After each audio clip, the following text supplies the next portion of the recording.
Greetings, brave warriors and shield maidens. If you seek the strength and wisdom of the ancient Vikings, you've come to the right place. Don't waste time.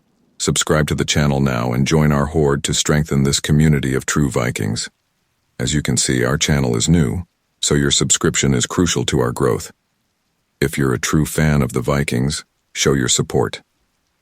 Let the power of the Viking axe guide your hand to click the like button, and in the comments, tell us which city you're watching from so we know where in the world our stories are reaching, all because the longhouse creaked and groaned under the assault of a fierce winter storm. Inside, Olaf the Black sat brooding before the great hearth, his dark eyes reflecting the dancing flames. The warmth did little to thaw the chill that had settled in his bones, a chill born not of the weather but of restlessness and unfulfilled ambition. Olaf's hand tightened around his drinking horn, the mead within long since gone cold. His men caroused around him, their laughter and boasts a distant rumble to his ears. He was their chieftain, yes, but to what end? Their raids had brought them wealth, but Olaf yearned for something more, something that would etch his name into the very fabric of history. As if in answer to his unspoken desire, the fire before him suddenly roared, leaping to impossible heights.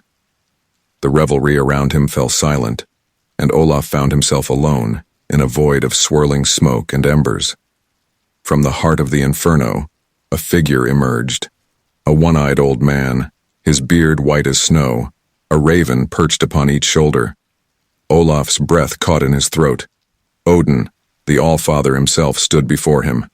The god's voice boomed, shaking Olaf to his very core. Olaf Haraldsson, called the Black, your destiny awaits across the sea. Dublin, the jewel of air, calls for a new master. Seize it, and your name will echo through the ages. As swiftly as it had begun, the vision ended. Olaf blinked, finding himself back in the longhouse surrounded by his oblivious warriors. His heart raced and a fire of its own burned in his chest. Dublin. He had heard tales of the prosperous city, its strategic location making it the envy of every ambitious Viking chieftain. And now, Odin himself had decreed it should be his. Olaf surged to his feet, his voice cutting through the din like a war axe.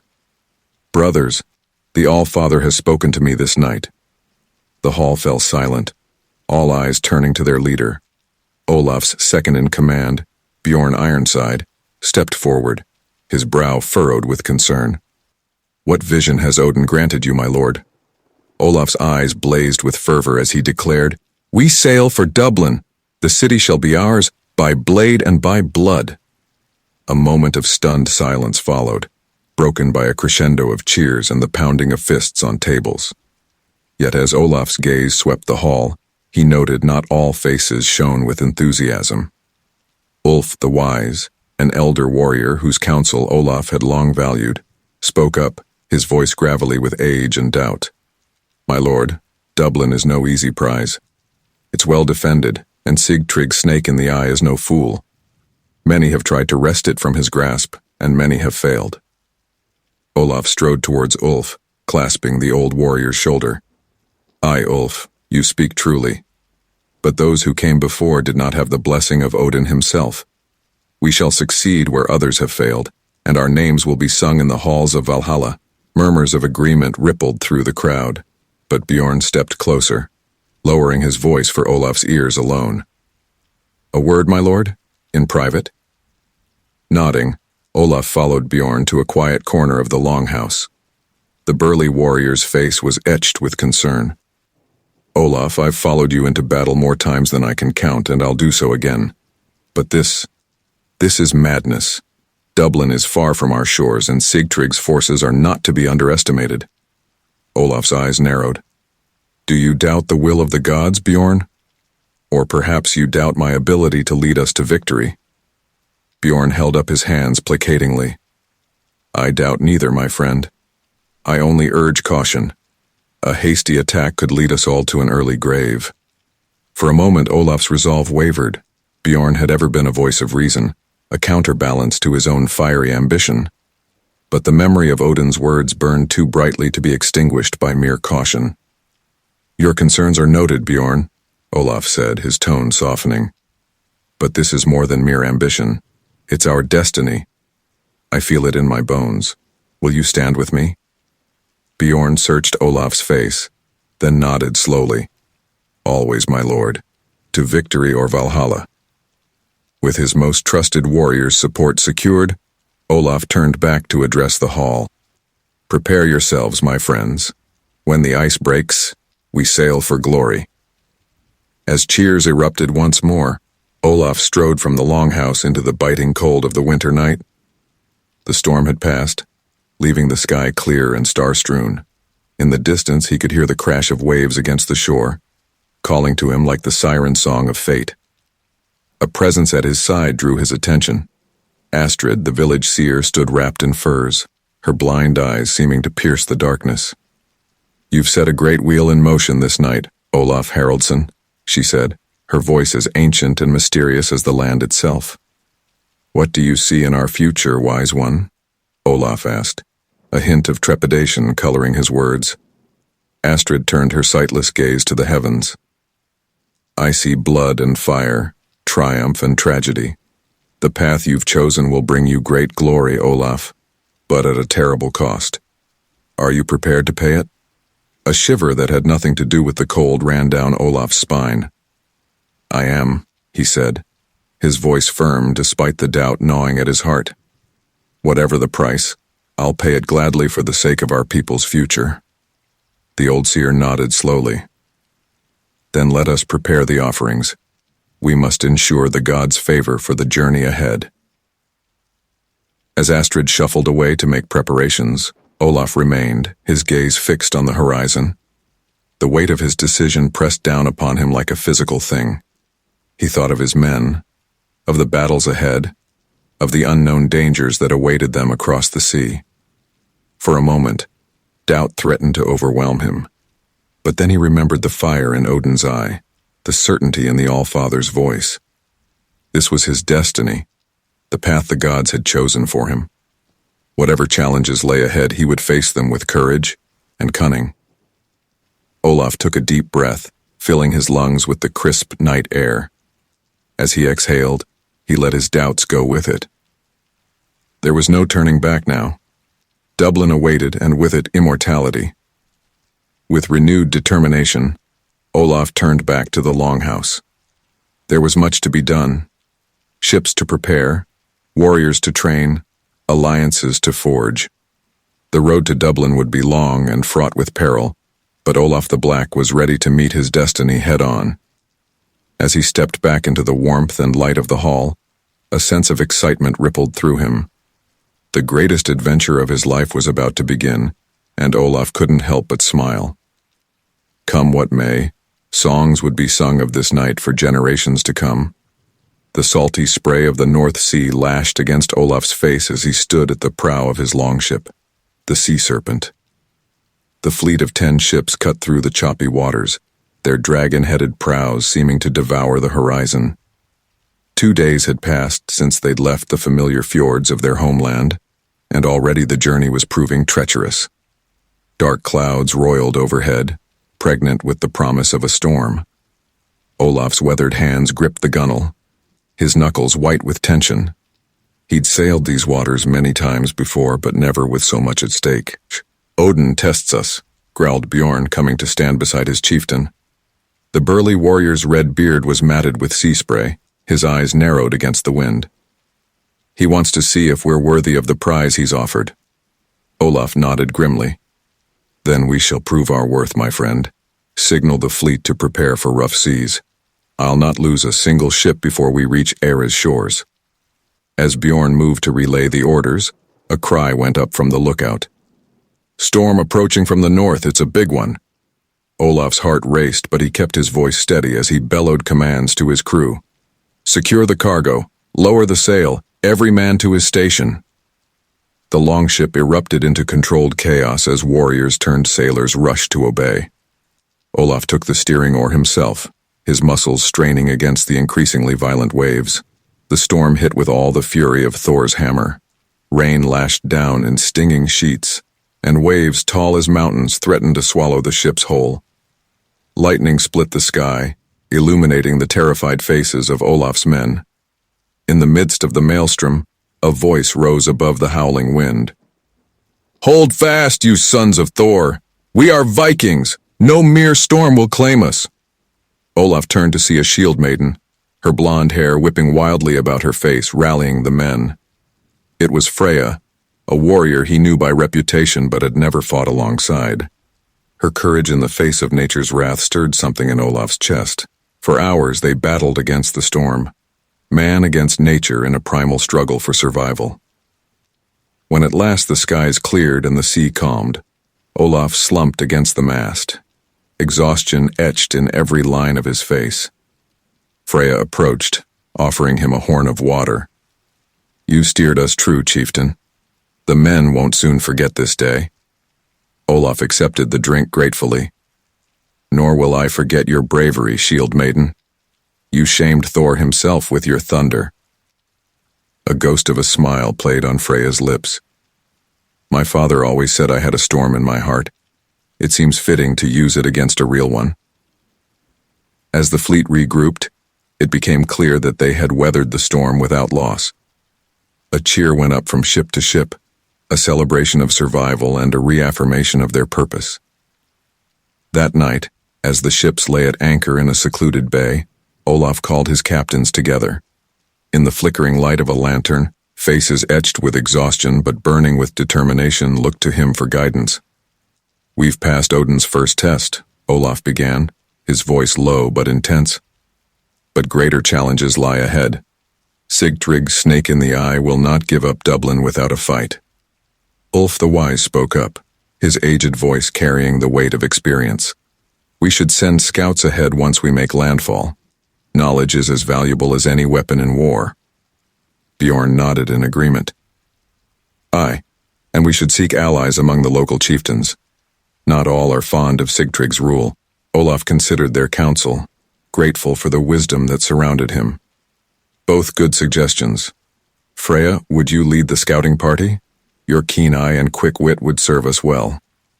The shield maiden straightened, pride evident in her bearing. "It would be my honor, chieftain." As the meeting dispersed, Olaf found himself alone with Freya. In the dim light, he could see the strength and determination in her eyes, but also a hint of something else, a sadness perhaps, or a secret burden. "You fought well today, Freya," Olaf said softly. "But I sense there's more driving you than just the thrill of battle.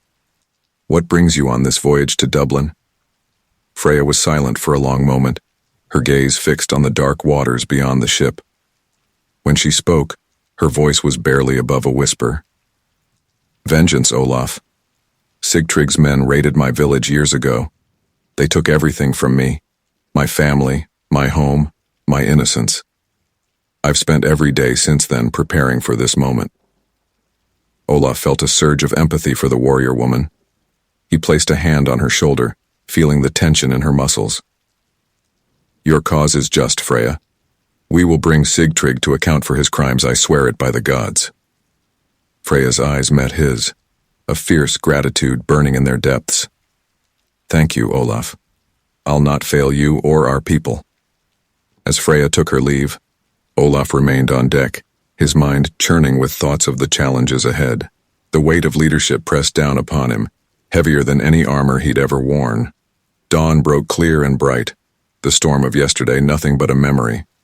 As the fleet resumed its journey, a cry went up from the lookout of the lead ship. "Sail ho, Viking ship approaching from the east." Olaf's hand went to his sword hilt, his mind racing. Friend or foe, ally or rival, in these waters, one could never be sure. "Battle stations," he roared. "But hold your weapons. Let's see what they want before we spill blood." The approaching ship drew near, its crew clearly visible now. At its helm stood a tall figure, his armor glinting in the morning sun. With a start, Olaf recognized him. Ivar the Boneless, a legendary warrior and a potential rival for Dublin's throne. As the ships drew alongside each other, Ivar's voice boomed across the water. "Olaf the Black, what brings you so far from home? Surely not a pleasure cruise." Olaf stepped to the gunwale, his voice carrying the authority of a born leader.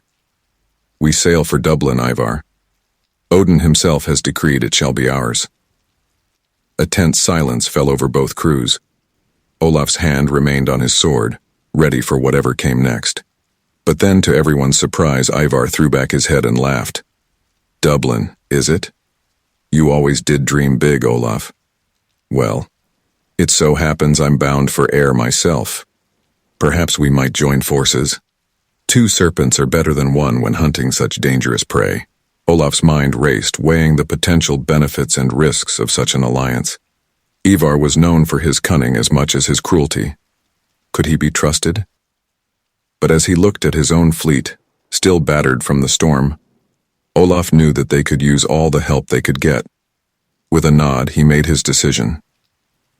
Very well, Ivar. Let us hunt together. But know this, Dublin's throne shall be mine, as the gods have willed it.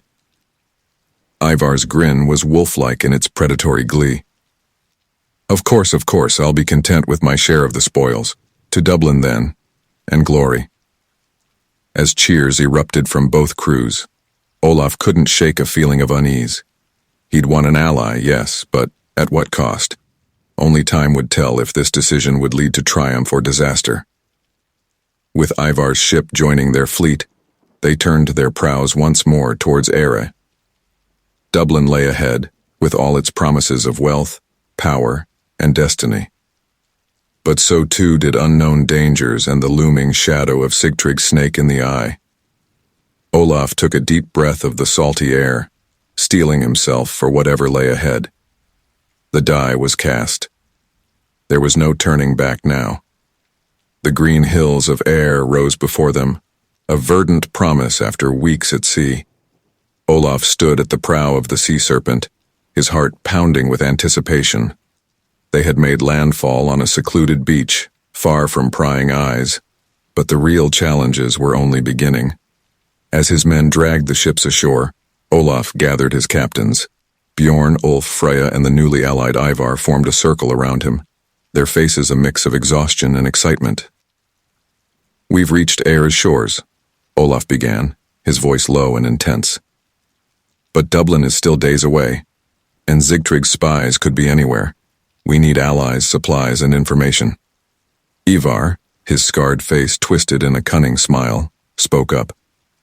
I've had dealings with a local king, Ead of Breifne. He's no friend to Sigtrygg and might be persuaded to aid us.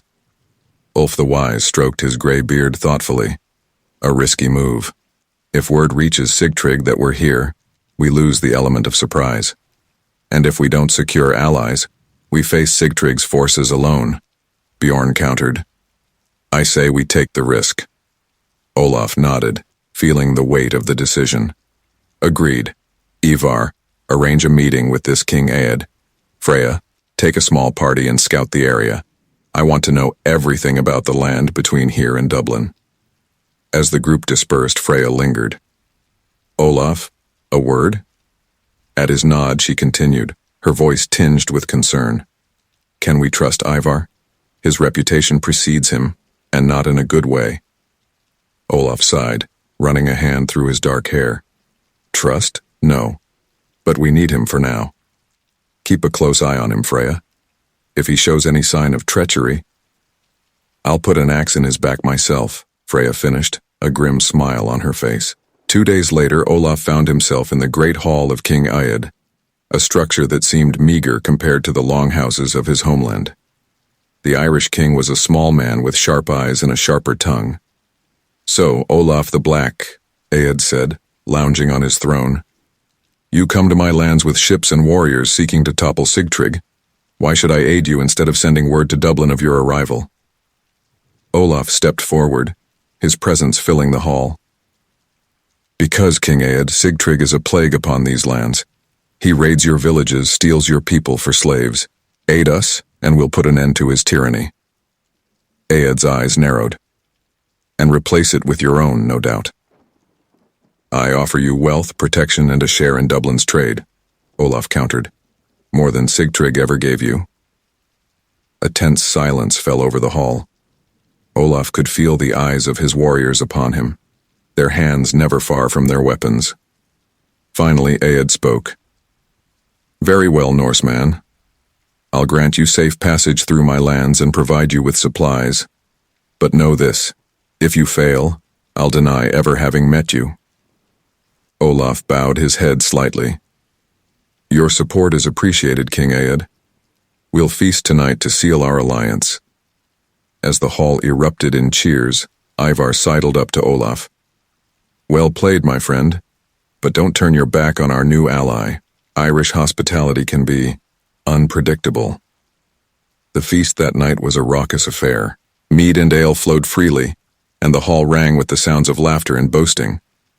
Olaf, however, remained vigilant, nursing a single horn of mead as he observed the room. He noticed Freya enter, her face grim. Making his way to her side, he spoke in a low voice. What news from your scouting?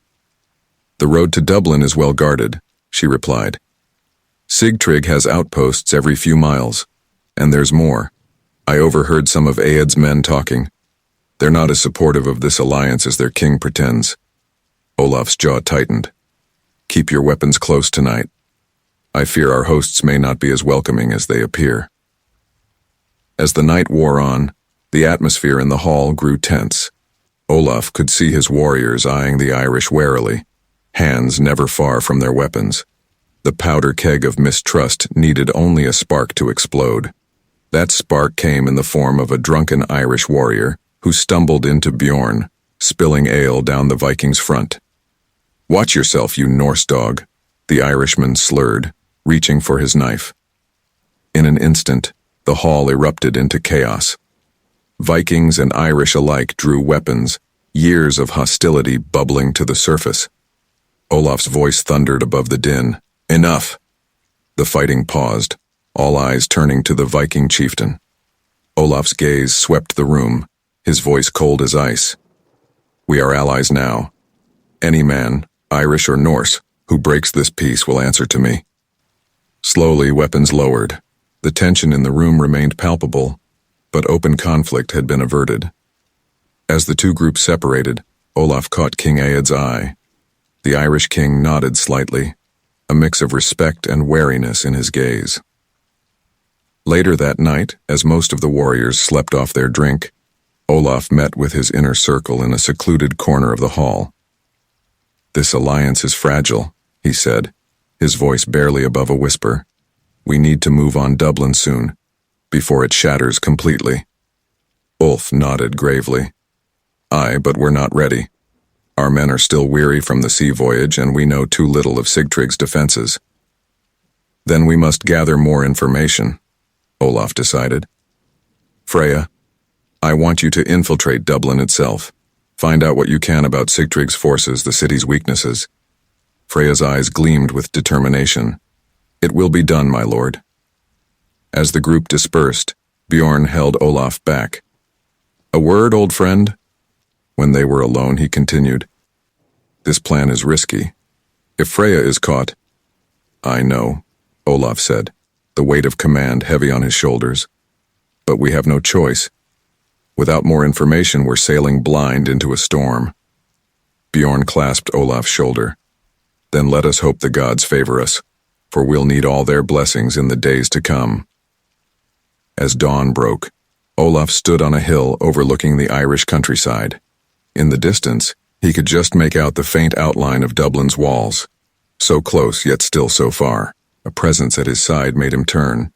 It was Freya, prepared for her dangerous mission. Be careful, Olaf said softly. Dublin's walls have swallowed many a brave warrior. Freya's smile was fierce and determined. They've never faced the likes of me before. I'll return with the information we need, Olaf. You have my word. As Freya disappeared into the misty morning, Olaf felt a mix of admiration and concern. She was a formidable warrior, but Dublin was a den of vipers. He sent a silent prayer to Odin, asking for her safe return. Turning back to the camp, Olaf steeled himself for the challenges ahead. Alliances to maintain, strategies to plan, and a wary eye to keep on both friend and foe. The path to Dublin's throne was fraught with danger, but Olaf the Black was determined to see it through no matter the cost. The game of kings and conquerors had begun in earnest. And in this deadly dance of alliances and betrayals, only the cunning would survive. The days following Freya's departure were fraught with tension. Olaf paced the perimeter of their camp, his eyes constantly scanning the horizon for any sign of her return. The waiting gnawed at him, each passing hour amplifying his concern for her safety and the success of their mission. As dusk fell on the 5th day, Bjorn approached his chieftain, concern etched on his weathered face. Still no sign of her, Olaf. Perhaps we should consider... Consider what? Olaf snapped, his worry manifesting as anger. Abandoning her? Retreating like cowards? He took a deep breath, regaining his composure. No, Bjorn. We wait. Freya will return. Just then, a commotion at the edge of the camp caught their attention. A figure, cloaked and hooded, was being escorted by 2 of Olaf's warriors.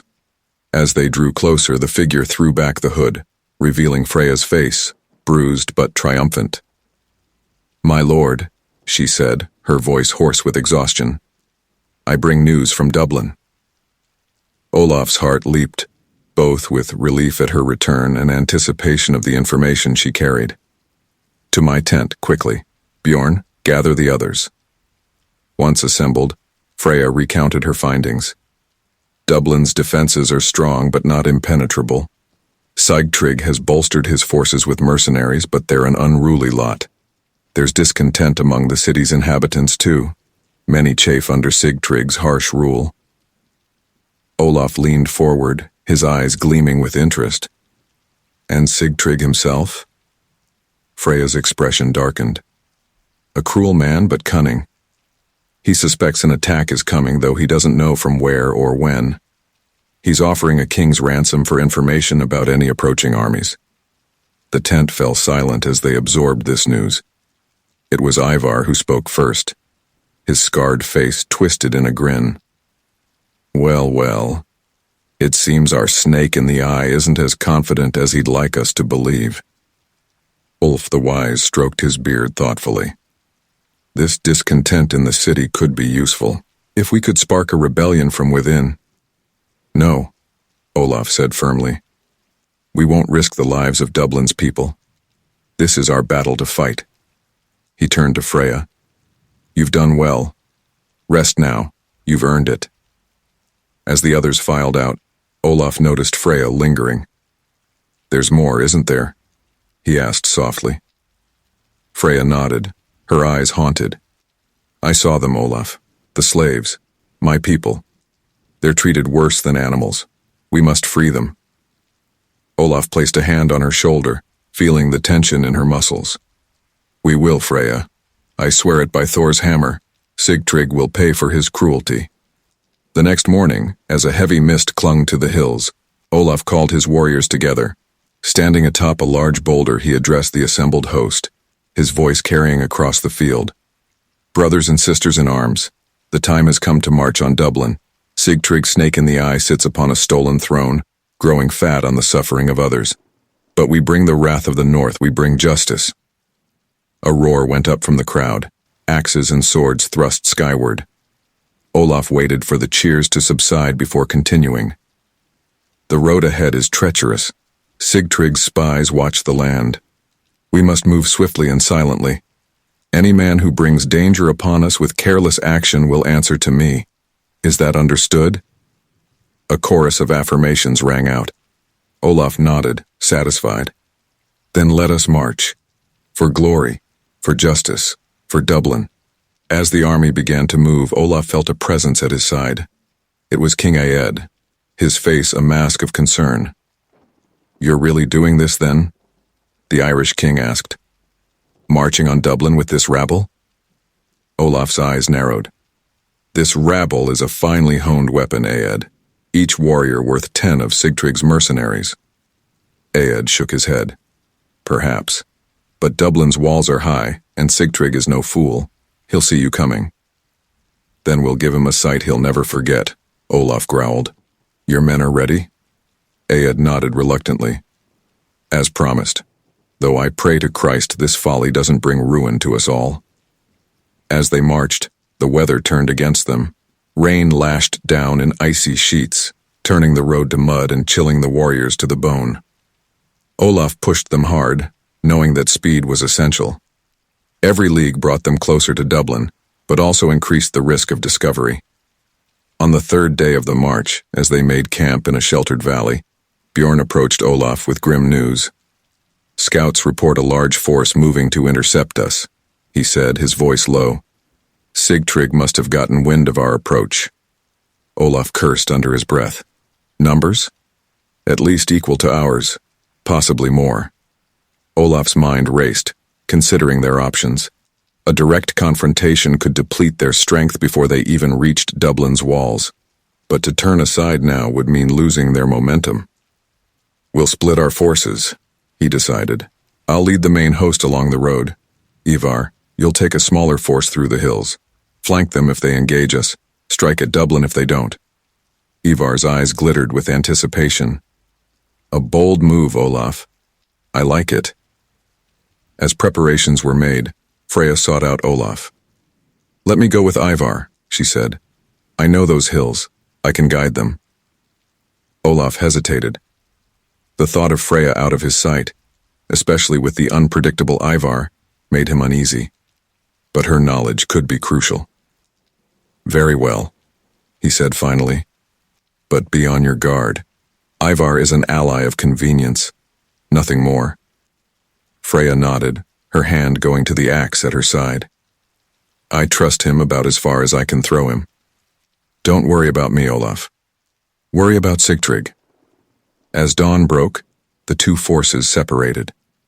Olaf watched as Ivar and Freya led their warriors into the mist-shrouded hills, a sense of foreboding settling in his gut. The main host continued along the road, every warrior tense and alert. They had barely marched a league when the sound of horns split the air. From the forests on either side of the road, Sigtrygg's forces emerged. "Shield wall!" Olaf roared, his voice carrying over the sudden din of battle preparations. "Stand fast, brothers! Today we show these dogs the might of the North." As the two armies clashed in a fury of steel and blood, Olaf found himself in the thick of the fighting. His axe rose and fell, each stroke felling an enemy warrior, but for every foe that fell, another seemed to take his place. In the midst of the chaos, Olaf caught sight of a figure on horseback, resplendent in gilded armor. Sigtrygg himself had come to meet them. Their eyes met across the battlefield, a moment of recognition and challenge passing between them. Olaf began to fight his way towards his nemesis, determination burning in his heart. But fate, it seemed, had other plans.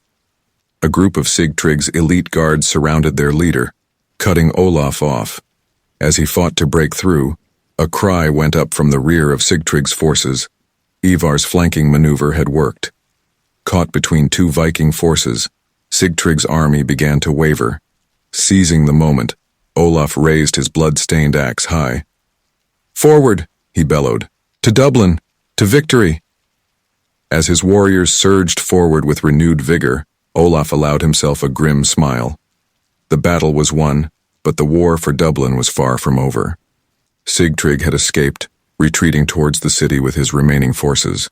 The real test, Olaf knew, still lay ahead. Dublin's walls loomed in the distance, a final, formidable obstacle between him and his destiny. But as he looked at his blood-soaked, mud-spattered warriors, Olaf felt a surge of pride and determination. They had faced Odin's tempests and Sigtrygg's armies, and still they stood. Dublin would be theirs, no matter the cost. The saga of Olaf the Black was far from over.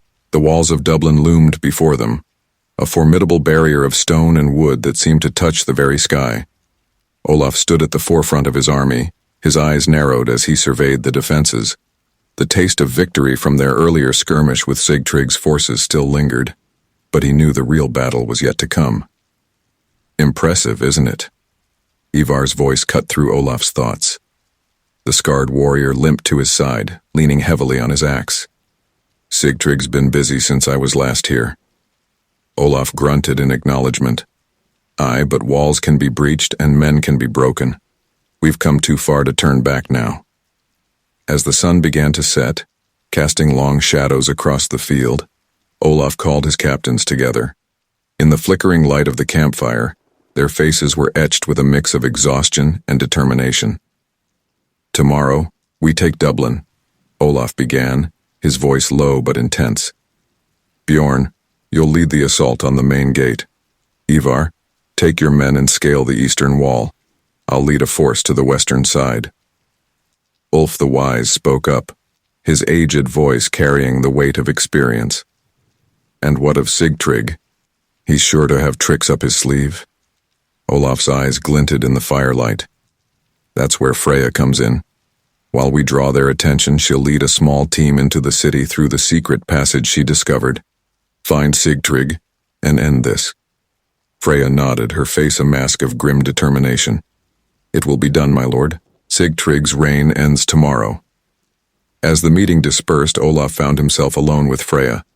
The shield maiden's eyes were distant, focused on some unseen point beyond the city walls. "Having second thoughts?" Olaf asked softly. Freya shook her head. "No, just remembering. The last time I saw those walls, I was a slave being dragged to market. Tomorrow I return as a warrior, as vengeance incarnate." Olaf placed a hand on her shoulder, feeling the tension in her muscles. "Your people will be free, Freya. I swear it." She turned to him, her eyes shining with unshed tears and fierce determination. "Thank you, Olaf, for everything." As dawn broke, a mist clung to the field before Dublin's walls. Olaf donned his armor, each piece a familiar weight that grounded him in the moment. He lifted his helmet, adorned with raven feathers, and paused. "Odin All-Father," he murmured, "guide our blades this day. Let the Valkyries choose well those who will feast in Valhalla tonight." With a deep breath, he placed the helmet on his head and stepped out of his tent. The army was ready, a sea of steel and determination. Olaf raised his axe, and a hush fell over the host. "Warriors of the North," his voice boomed across the field.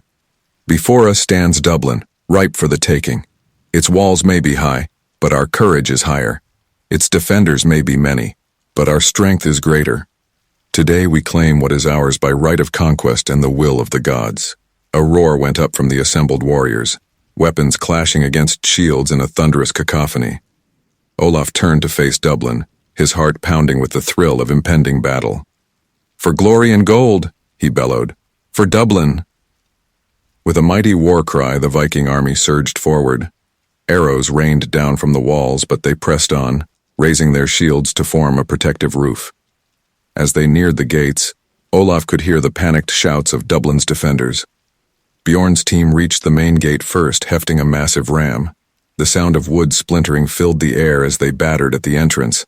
On the eastern wall, Ivar's men were scaling ladders, engaging in fierce hand-to-hand combat with the defenders. Olaf led his force to the western wall, where siege towers creaked forward. As they neared the ramparts, he leapt onto the wall, his axe singing a deadly song as it cleaved through the first defender he encountered. "Push forward!" he roared, parrying a sword thrust and countering with a devastating blow. "Give them no quarter." The battle raged across the walls and at the gate. Dublin's defenders fought with the desperation of men protecting their homes, but the Viking onslaught was relentless.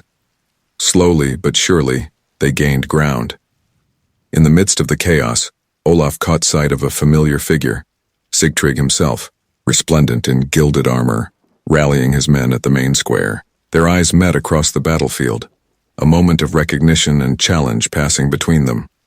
Olaf began to fight his way towards his nemesis, determination burning in his heart. But the press of battle was thick, and for every enemy he cut down, another took its place. Suddenly a horn blasted from within the city. Olaf's heart leapt. It was the signal from Freya's team. They had made it inside.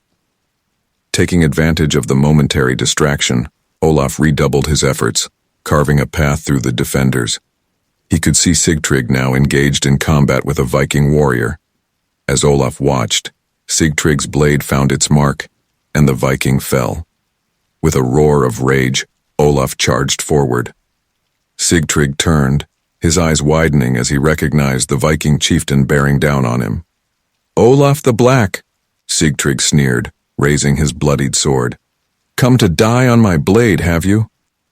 Olaf's response was a mighty swing of his axe, which Sigtrygg barely managed to parry. The clash of their weapons rang out above the din of battle, drawing the attention of warriors on both sides. "Your reign ends today, snake in the eye," Olaf growled, pressing his attack. "Dublin will have a worthy ruler at last." Their duel was fierce and fast, a deadly dance of steel and skill. Sigtrygg was a formidable opponent, his technique honed by years of defending his ill-gotten throne. But Olaf fought with the fury of a man fulfilling his destiny, each strike empowered by the memory of Odin's decree. As they fought, the battle raged around them. Vikings poured through the breached gate, while others leapt from the walls to engage Dublin's defenders in the streets. The air was thick with the scent of blood and the cries of the wounded and dying. Olaf's world narrowed to the space between him and Sigtrygg. He barely felt the cuts he received, his focus entirely on finding an opening in his opponent's defense. And then he saw it. A slight hesitation as Sigtrygg glanced at the chaos surrounding them. With a roar that seemed to shake the very foundations of Dublin, Olaf brought his axe down in a mighty arc. Sigtrygg's blade rose to meet it, but too slow. The axe shattered the sword and continued its deadly path, biting deep into Sigtrygg's shoulder. The usurper king fell to his knees, his face a mask of shock and pain. Olaf stood over him, axe raised for the killing blow. "Wait!"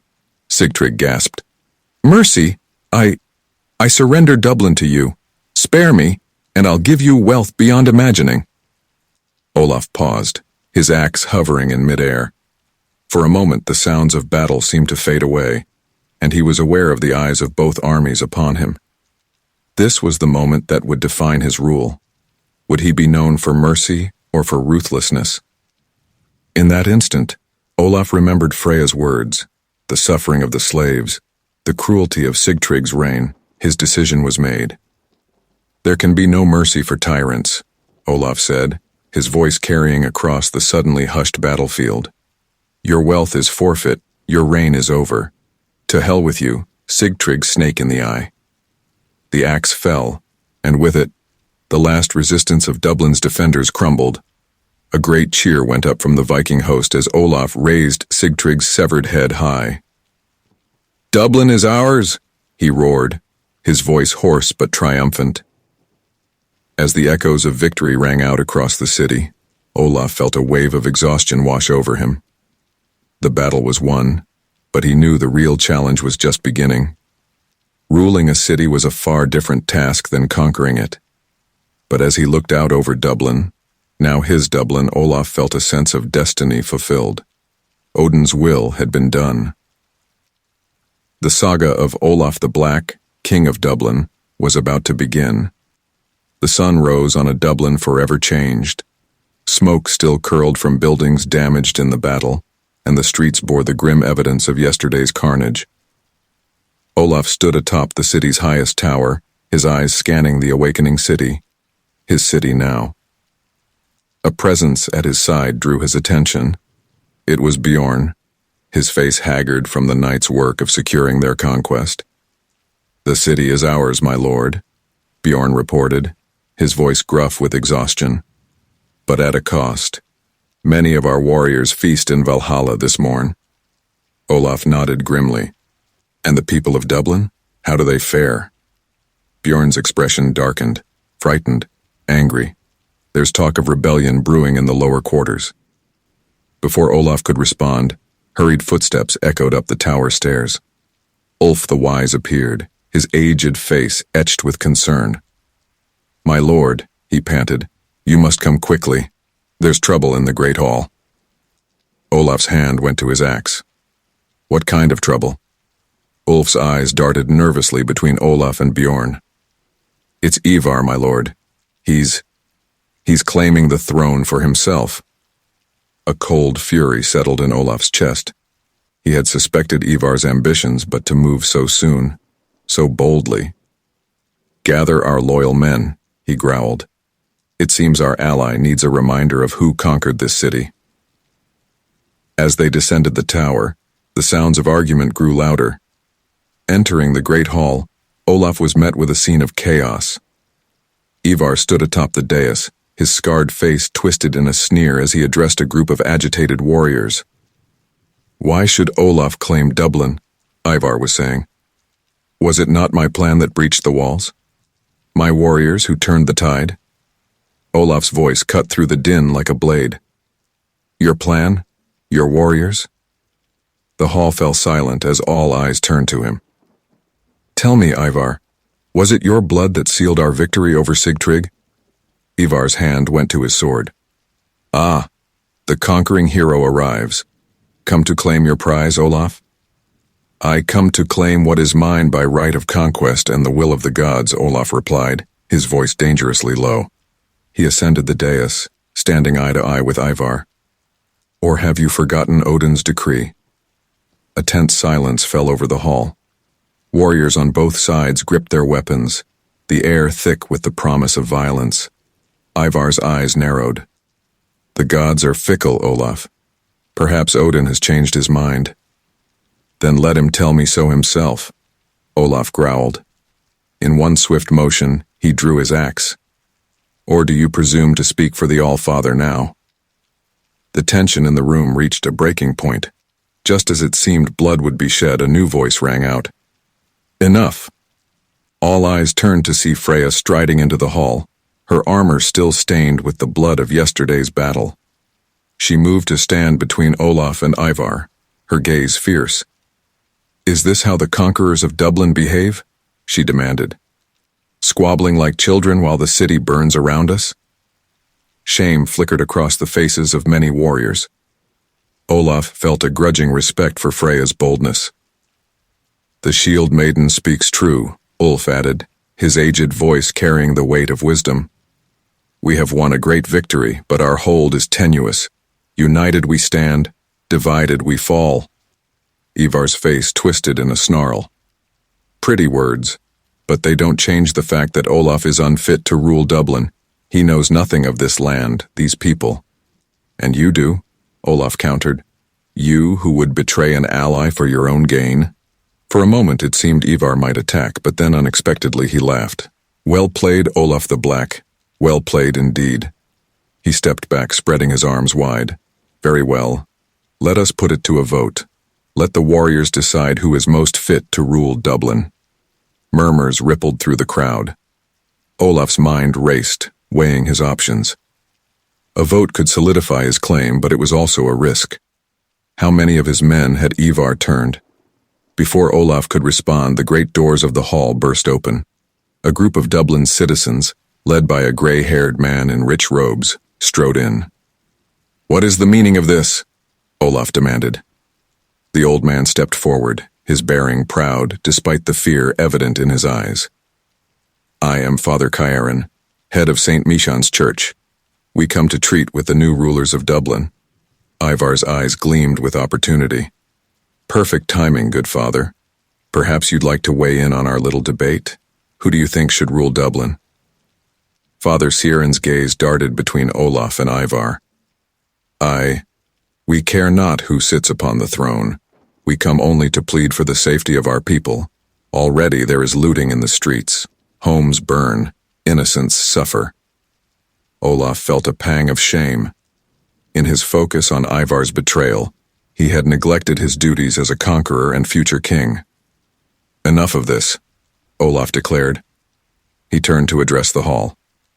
"Ivar speaks of my fitness to rule. Let me prove it not with words but with actions." He faced Father Ciaran. "Take me to your people, show me where the need is greatest." Oh, surprise flickered across the priest's face. You would help us?" Olaf nodded grimly. "Dublin is mine now. Its people are my responsibility. I'll not let them suffer needlessly." As Olaf moved to leave, Ivar's mocking voice called out, "Running away, Olaf? Afraid to put your rule to a vote?" Olaf paused at the door, turning to fix Ivar with a steely gaze. "A true king serves his people, Ivar. He doesn't use them as pawns in his game for power." His eyes swept the hall. Any who wish to prove themselves worthy of Dublin follow me. The rest can stay here and squabble over a throne that's not yet won." With that, Olaf strode out of the hall, Father Cyr hurrying to keep up. To his satisfaction, he heard the sound of many footsteps behind him. Freya appeared at his side, a small smile on her face. "Well played," she murmured. Olaf allowed himself a grim chuckle. "The day is young, Shield Maiden. There's much work to be done." As they emerged into the streets of Dublin, the scale of the challenge before them became clear. Smoke rose from several quarters, and the cries of the wounded and bereaved filled the air. But as the people saw Olaf and his warriors moving to help, not to harm, a change came over the city. Slowly, tentatively, Dublin's citizens began to emerge from hiding. They watched in wonder as the fearsome Norsemen who had stormed their walls now worked to extinguish fires, tend to the wounded, and restore order. As the day wore on, Olaf found himself working alongside Dublin's people, sharing their burdens and hearing their stories.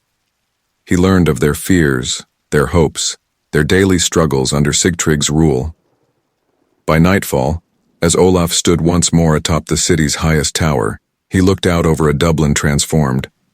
The fires were out, the wounded tended to, a semblance of order restored. But more than that, he saw the first fragile tendrils of trust beginning to form between conqueror and conquered. Bjorn joined him, his face smudged with soot but his eyes bright with pride. "You've won them over, my lord. Not just the warriors, but the people too." Olaf nodded, a weight lifting from his shoulders. "Perhaps. But this is just the beginning, old friend. We've won the battle for Dublin's walls. Now we must win the battle for its heart." As darkness fell over the city, Olaf allowed himself a moment of quiet reflection. The path ahead was uncertain, fraught with challenges both within and without. But for the first time since setting foot on Irish soil, he felt truly worthy of the crown he had come to claim.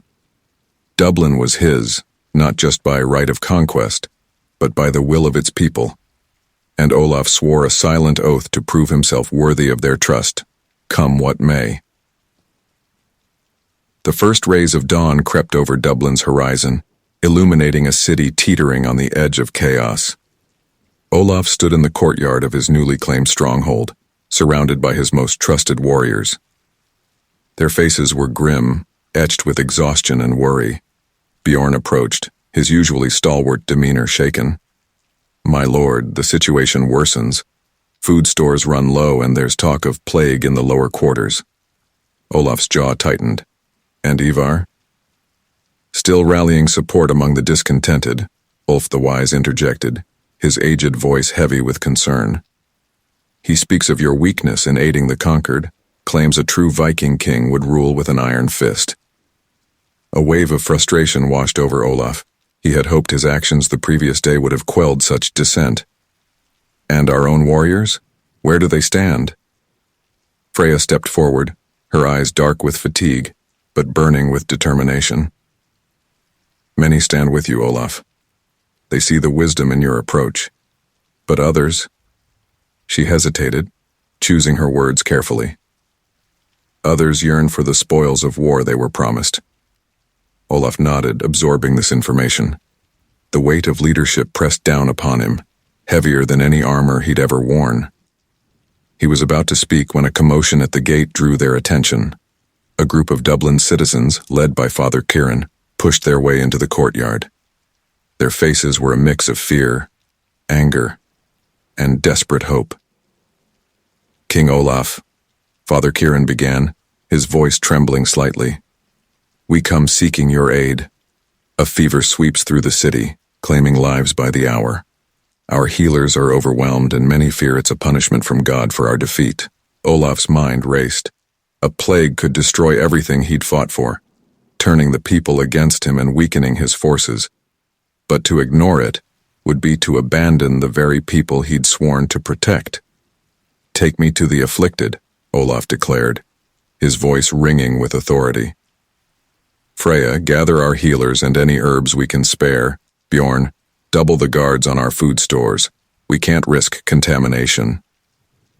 As they moved to obey, Ulf caught Olaf's arm. "My lord, Is this wise? To expose yourself to such danger? Olaf met the old warrior's concerned gaze. A king who won't share his people's perils has no right to rule them, Ulf. I'll not cower in safety while Dublin suffers. With that, Olaf strode out into the streets, Father Kyron hurrying to keep pace. The city that greeted them was a far cry from the one Olaf had admired from the tower. Fear hung in the air like a physical presence, and the normally bustling streets were eerily quiet. As they neared the affected quarter, the full scale of the crisis became apparent. Makeshift sick houses had been set up, overflowing with the afflicted. The air was thick with the scent of illness and despair.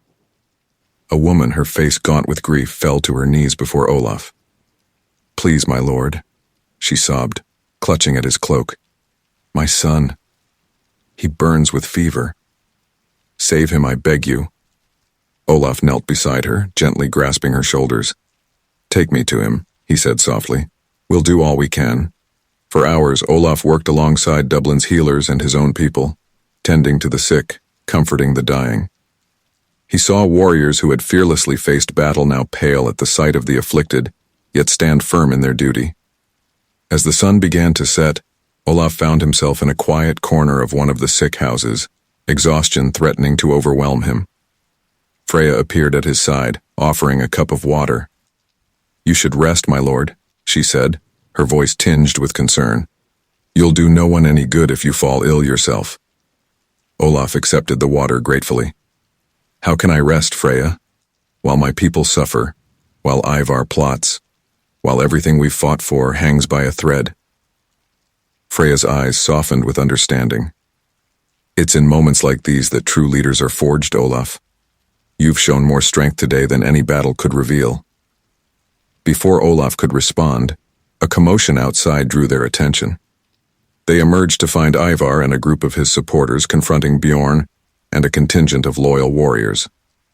"See how your king hides among the sick and dying," Ivar was shouting, his face twisted with disdain. "While Rome burned, Nero fiddled. While Dublin dies, Olaf plays nursemaid." Anger flared in Olaf's chest. He strode forward, his voice cutting through the tension like a blade. "Is that what you think this is, Ivar? Weakness?"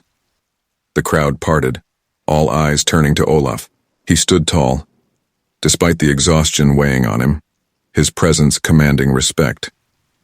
"A true king doesn't just conquer," Olaf continued, his voice carrying across the hushed gathering. "He builds, he protects, he serves." Ivar sneered. "Pretty words from a man who reeks of sickness and death. The Olaf I knew would have put these weaklings out of their misery and claimed their wealth for his own." "Then you never knew me at all," Olaf growled. He turned to address the crowd, which now included many of Dublin's citizens.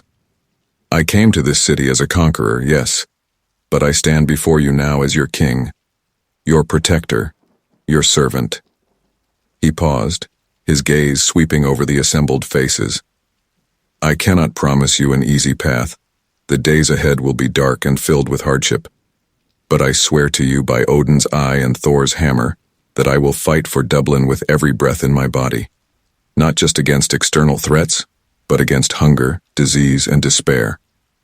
A murmur ran through the crowd. Olaf could see hope warring with doubt on many faces.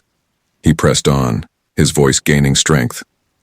"I ask not for your unconditional loyalty, but for your trust. Work with me, fight beside me, and together we will forge a Dublin stronger than it has ever been." For a moment, silence reigned. Then, from the back of the crowd, a voice cried out, "Hail Olaf, King of Dublin!" The cry was taken up by others, growing in volume until it echoed off the city walls. Olaf stood, momentarily overwhelmed by the surge of support. He caught Ivar's eye, seeing the fury and frustration there. "This isn't over, Olaf," Ivar snarled, before turning and pushing his way through the crowd. As the impromptu gathering dispersed, Bjorn approached Olaf. "Well spoken, my lord, but Ivar's threat remains." Olaf nodded grimly. "Indeed, but we've won a victory here today, old friend, not with swords or axes, but with compassion and resolve." As night fell over Dublin, Olaf returned to the sick houses, determined to see his people through their darkest hour. The challenges ahead were many, but for the first time since claiming Dublin's throne, he felt truly worthy of the crown he wore. In the depths of crisis, Olaf had found not just the strength to lead, but the wisdom to serve. And in doing so, he had taken the first true steps towards becoming not just a conqueror, but a king. The moon hung low over Dublin, casting long shadows across the city's winding streets. In the dead of night, Olaf gathered his most trusted warriors in the dimly lit Great Hall. Their faces were grim, illuminated by flickering torchlight. "The time has come," Olaf spoke, his voice barely above a whisper. "We can no longer ignore the threat Ivar poses. Tonight we end this shadow war." Bjorn, his face etched with concern, leaned forward. "What do you propose, my lord?" "A direct confrontation would surely lead to bloodshed among our own." Olaf shook his head. "No, we must be more cunning. Freya, what news from your spies?" The shield maiden stepped forward, her eyes glinting with determination. "Ivar plans to make his move soon. He's gathered a force in the old Roman ruins beneath the city. They speak of striking at dawn, when our guard is lowest." A murmur of unease rippled through the gathered warriors. Ulf the Wise stroked his beard thoughtfully. "To strike first would make us appear the aggressors. We must tread carefully, lest we lose the people's trust we've worked so hard to gain." Olaf nodded, a plan forming in his mind. "Then we shall use Ivar's own tactics against him. We'll infiltrate his hideout and expose his treachery for all to see." He turned to Freya. "You know these tunnels best. Can you lead a small team through them undetected?" Freya's lips curled into a fierce smile. "Like shadows in the night, my lord." As the details of the plan were hammered out, tension hung heavy in the air. Each warrior knew the stakes. Failure would mean not just their deaths, but the fall of Dublin into chaos. With the plan set, Olaf addressed his chosen few. "What we do tonight, we do not for glory or gold, but for the future of Dublin. May the gods guide our blades and guard our steps." As the small band prepared to depart, Bjorn pulled Olaf aside. "My lord, I must speak my mind.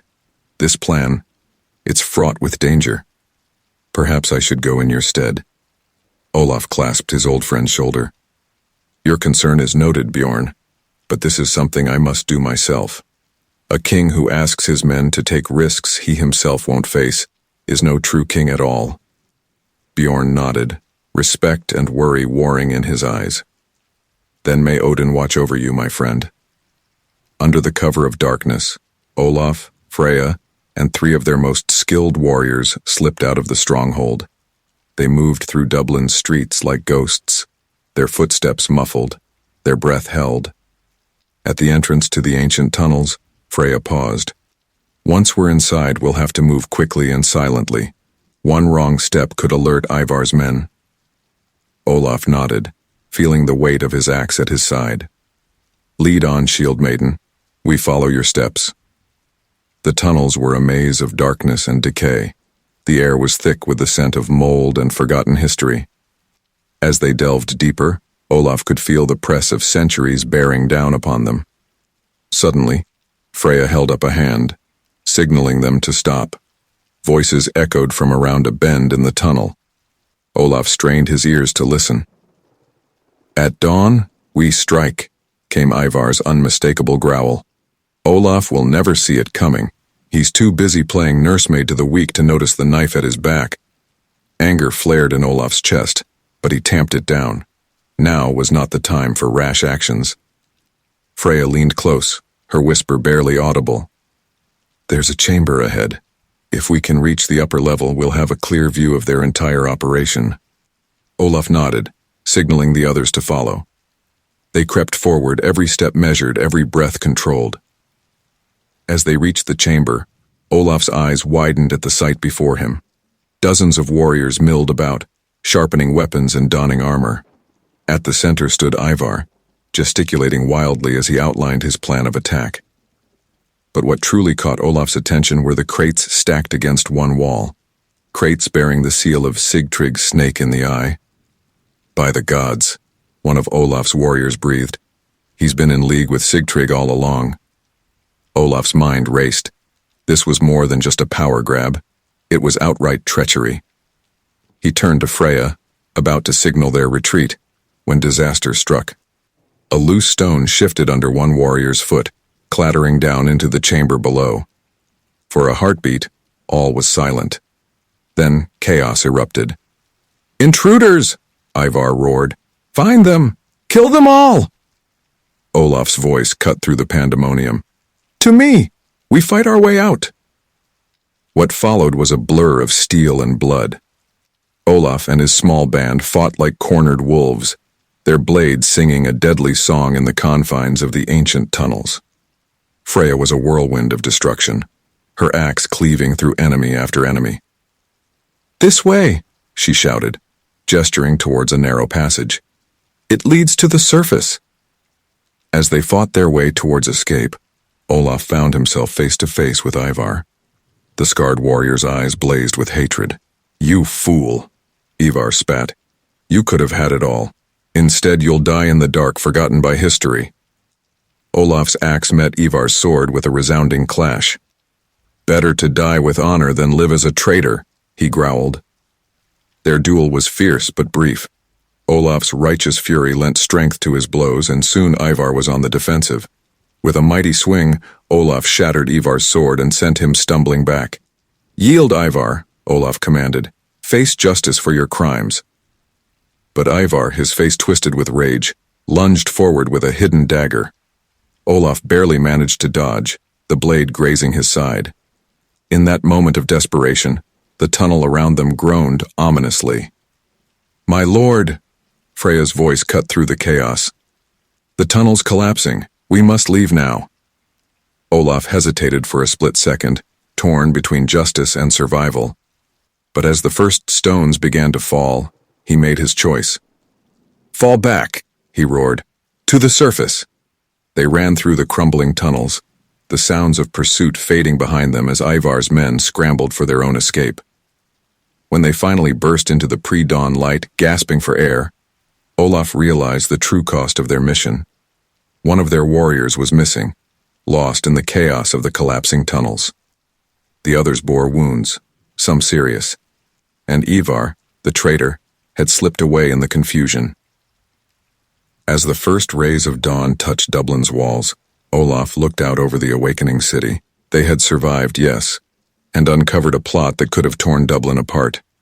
But the threat was far from over. "What now, my lord?" Freya asked, her voice heavy with exhaustion. Olaf's eyes hardened with determination. "Now we prepare. Ivar will not give up so easily, and we must be ready when he strikes." As they made their way back to the stronghold, Olaf felt the weight of leadership pressing down upon him more heavily than ever. The battle for Dublin's soul was far from over, and the coming days would test him in ways he had never imagined.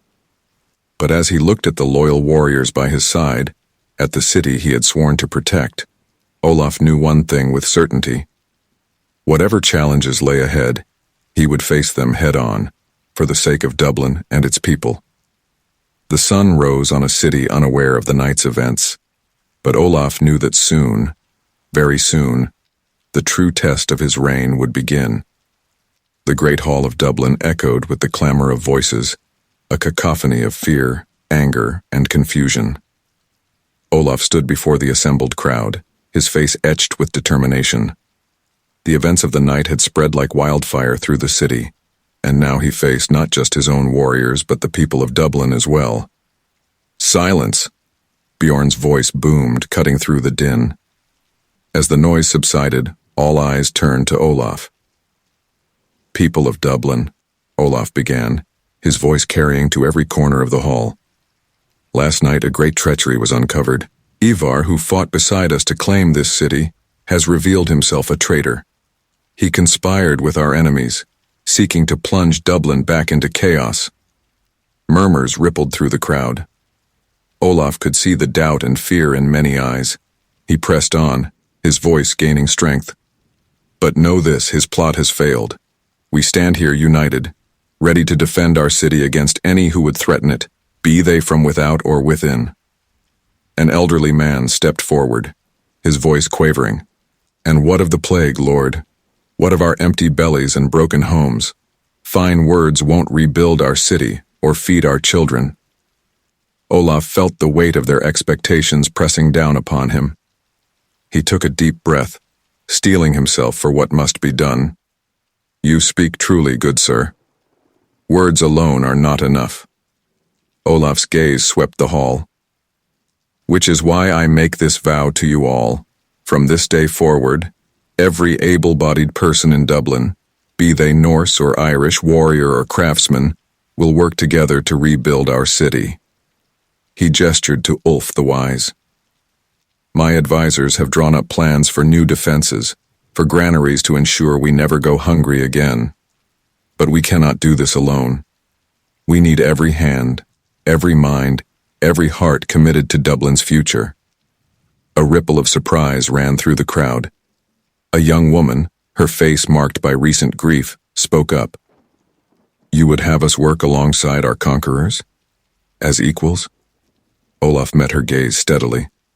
I would have us work as one people. The old divisions, Norse and Irish, conqueror and conquered, they end today. From this moment on, we are all children of Dublin. The hall erupted into a mixture of cheers and angry shouts. Olaf raised his hand for silence. I know I ask much of you, to set aside old hatreds, to trust where once there was only fear. But I swear to you by all that I hold sacred, that I will labor alongside you. My sweat will mix with yours as we raise Dublin from the ashes, stronger and more united than ever before. As the implications of his words sank in, Olaf could see the shift in the crowd's demeanor. Hope warred with skepticism, determination with lingering fear. Freya stepped forward, her voice ringing clear. I stand with Olaf. Who among you will join us in forging a new future for Dublin? For a moment, silence reigned. Then, slowly at first, but with growing momentum, hands began to rise. Norse warriors and Irish craftsmen, women and men, young and old, a forest of raised hands, a visual representation of Dublin's united will. As the assembly dispersed, filled with a new sense of purpose, Bjorn approached Olaf. A bold move, my lord. But what of Ivar? He's still out there plotting. Olaf's eyes hardened. Aye, and we'll deal with him. But first we must secure Dublin's future. A united city will be far harder for Ivar to undermine. Over the days that followed, Dublin transformed. The streets buzzed with activity as Norse and Irish worked side by side, repairing damaged buildings, reinforcing walls, and tending to the sick. Olaf was true to his word, working alongside his people, his hands blistered and his back aching from honest labor. One evening, as the sun set over a Dublin slowly rising from the ashes, Freya found Olaf atop the city walls, looking out over the bustling streets. You've done it, Olaf, she said softly. Look at them, working together, sharing meals, even laughing. Who would have thought it possible a few short weeks ago? Olaf smiled, though his eyes remained vigilant. It's a start, Freya, but our greatest test is yet to come. As if summoned by his words, a horn blast echoed across the city. Bjorn came running, his face grim. My lord, ships on the horizon. It's Ivar, and he's not alone. Sigtrygg's banner flies alongside his. Olaf's hand went to his axe, a grim determination settling over him. So, the snake shows his hand at last. How many? At least 20 ships, possibly more. Freya's eyes blazed with battle light. We've prepared for this, Olaf. Dublin stands ready. Olaf nodded, his voice carrying the weight of command. Sound the alarm. Every able-bodied defender to the walls. It's time to show Ivar and Sigtrygg the true strength of a united Dublin. As the city sprang to life, warriors and citizens alike rushing to their positions, Olaf addressed the gathering defenders. Norse accents mingled with Irish brogues as they awaited his words. People of Dublin, the moment we've prepared for is upon us. Ivar comes, thinking to find us weak and divided. Instead, he'll break upon our walls like waves upon the shore. A cheer went up from the assembled defenders. Olaf continued, his voice carrying over the battlements. Fight not just for your own lives, but for the future we've begun to build. For a Dublin where all can prosper, free from tyranny and fear. Show these would-be conquerors the strength of our unity. As Ivar's fleet drew closer, tension mounted on the walls. Olaf could see the fear in some eyes, the determination in others. He moved among the defenders, offering words of encouragement, steadying shaking hands. The first volley of flaming arrows arced through the sky, a deadly rain of fire. But Dublin was prepared. Fire brigades sprang into action, dousing flames before they could spread. "Hold steady!" Olaf roared as Ivar's ships beached and warriors began pouring onto the shore. "Archers, make every arrow count!" The battle that followed was fierce and chaotic. Ivar's forces, bolstered by Sigtrygg's men, crashed against Dublin's walls like a tempest. But where once they might have found easy prey, now they met a united defense, Norse and Irish fighting side by side with a shared purpose. In the thick of the fighting, Olaf found himself face to face with Ivar once more. The traitor's face was twisted with rage and desperation. "It ends here, Olaf," Ivar snarled, his sword clashing against Olaf's axe. "I'll take Dublin or see it burn." Olaf met Ivar's fury with cold determination. "Dublin is not yours to take, Ivar. It belongs to its people, all of its people." Their duel raged across the battlements, a deadly dance of steel and will. But Olaf was no longer fighting for just himself or his ambitions. He fought for every man, woman, and child who had placed their trust in him, for the future they had begun to build together. With a mighty roar, Olaf brought his axe down in a devastating arc. Ivar's sword shattered, and the traitor fell to his knees, defeated at last. As word of Ivar's fall spread, the attacking force began to falter. Sigtrygg, seeing the tide turn, ordered a retreat to the ships. Standing atop the walls, bloodied but unbowed, Olaf watched as the enemy fleet retreated into the gathering dusk. Around him, cheers of victory rose from Norse and Irish throats alike. Dublin had faced its greatest test and emerged stronger than ever. As Olaf looked out over the city he had come to love, he knew that the real work was just beginning. But with the strength and unity he had witnessed this day, he faced the future with hope and determination. The battle for Dublin's heart was won, and a new chapter in the city's saga was about to unfold. The great hall of Dublin buzzed with an energy unlike any it had known before. Norse warriors mingled with Irish nobles, their voices a cacophony of accents united in purpose. At the center of it all stood Olaf, his eyes scanning the gathered crowd, feeling the weight of expectation pressing down upon him. Bjorn approached, his face bearing the scars of recent battle but his eyes shining with pride. "It's time, my lord. They await your words." Olaf nodded, taking a deep breath to steady himself. As he stepped onto the raised dais, a hush fell over the hall. All eyes turned to him, some filled with hope, others with lingering wariness. "People of Dublin," Olaf began, his voice carrying to every corner of the hall. "We stand here today not as conquerors and conquered, but as one people. Together, we have faced plague and treachery, fire and sword, and together, we have prevailed." A murmur of agreement rippled through the crowd. Olaf continued, his voice gaining strength. "But our greatest challenges lie ahead. We must rebuild not just our walls and homes, but the very fabric of our society. Norse and Irish, warrior and craftsman, all must have a place in the Dublin we forged together." He paused, his gaze sweeping the hall. "To that end, I propose a council, drawn from all walks of Dublin life, to advise and guide us as we move forward. For no one man, be he king or commoner, holds all the wisdom needed to rule justly." The hall erupted in a mixture of cheers and surprised murmurs. Father Kieran stepped forward, his aged face etched with cautious hope. "A noble gesture, Lord Olaf, But how can we be sure this council will truly represent all of Dublin? Olaf met the priest's gaze steadily. Because you, Father, will help select its members. You who know the heart of Dublin's people better than any. A ripple of approval went through the Irish contingent. Olaf turned to address the Norse warriors. And you, my brothers in arms, I ask you now to sheathe your swords and turn your strength to building rather than conquering. Dublin needs your courage and skill now more than ever. Ulf the Wise spoke up, his voice carrying the weight of years. And what of our traditions, my lord? Our gods? Will they be forgotten in this new Dublin? Olaf shook his head. Never. Our beliefs, Norse and Irish alike, are the bedrock upon which we build. Let Dublin be a place where all gods are honored, where wisdom is sought from every source.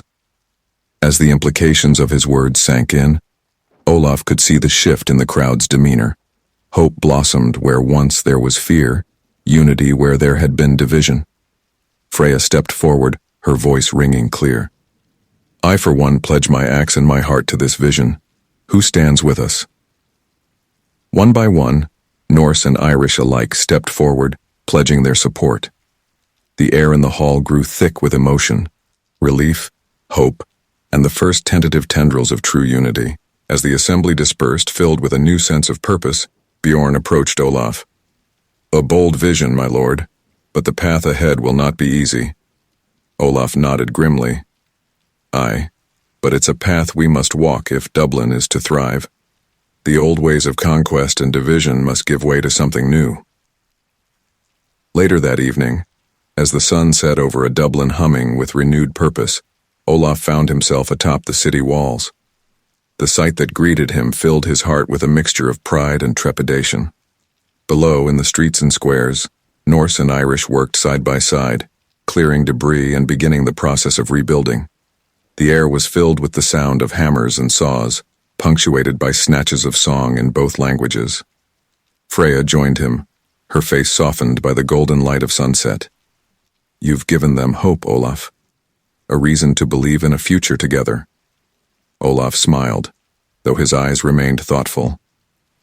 Hope is a powerful thing, Freya, but it must be nurtured, protected. The real work is only beginning. As if to underscore his words, a commotion arose from the docks. Bjorn came running, his face a mask of concern. My lord, a ship approaches. It flies King Harold's banner. Olaf's hand went to his axe, a reflex born of recent battles, but he forced himself to relax. So, news of our victory has reached Norway. No doubt Harold seeks to remind us of our obligations. Freya's eyes flashed with concern. What will you tell him, Olaf? Dublin is hardly in a state to pay tribute. Olaf's jaw set in determination. The truth, Freya, that Dublin is forging a new path, one that may not align with Harold's vision of conquest and subjugation. As Harold's emissary was escorted into the great hall, Olaf felt the weight of the moment pressing down upon him. This conversation could well determine the future of Dublin and its people. The emissary, a battle-scarred warrior named Thorvald, bowed stiffly. King Harold sends his congratulations on your victory, Lord Olaf. He looks forward to receiving Dublin's tribute and hearing of how you've brought these Irish dogs to heel. A tense silence fell over the hall. Olaf could feel the eyes of both Norse and Irish upon him, waiting to see how he would respond. Taking a deep breath, Olaf spoke, his voice carrying the weight of conviction. Return to King Harold with this message. Dublin stands strong, not through subjugation but through unity. Norse and Irish alike now call this city home, and together we forge a new future. Thorvald's eyes widened in surprise. Surely you jest, Lord Olaf. These Irish are conquered people, not equals. Olaf's gaze hardened. They are my people, Thorvald. All of them. And Dublin will pay no tribute that would impoverish its citizens or compromise its independence. The emissary's face flushed with anger. King Harold will not take kindly to this defiance. You risk war, Olaf One-Eye. If war comes, Olaf replied calmly, Dublin will stand united against any who threaten our hard-won peace. But it need not come to that. Tell Harold that we seek friendship with Norway, trade and alliance, but we will not bow to threats or demands. As Thorvald stormed out, muttering dire warnings, Olaf felt a mixture of resolve and apprehension. He turned to find both Norse and Irish looking at him with newfound respect and loyalty. Father Kieran stepped forward, his voice thick with emotion. You've chosen a difficult path, Lord Olaf, but know that Dublin, all of Dublin, stands with you. Bjorn clasped Olaf's shoulder, his grip firm. As do we all, my king. Whatever storms approach, we'll weather them together. As night fell over Dublin, Olaf stood once more atop the city walls. The challenges ahead were many: rebuilding a war-torn city, forging a truly united society, and navigating the treacherous waters of international politics. But as he looked out over the city, his city, Olaf felt a sense of purpose and belonging he had never known before. This was where he was meant to be, not as a conqueror, but as a builder, a unifier, a true king. The saga of Olaf the Black, once a Viking raider, now king of Dublin, was far from over. But as the stars emerged above and the city settled into a hard-earned peace below, Olaf knew that whatever the future held, Dublin would face it as one people united in purpose and spirit. The weight of the crown was heavy, but with the strength of his people behind him, Olaf was ready to bear it. For Dublin, for the future, for the new saga they would write together.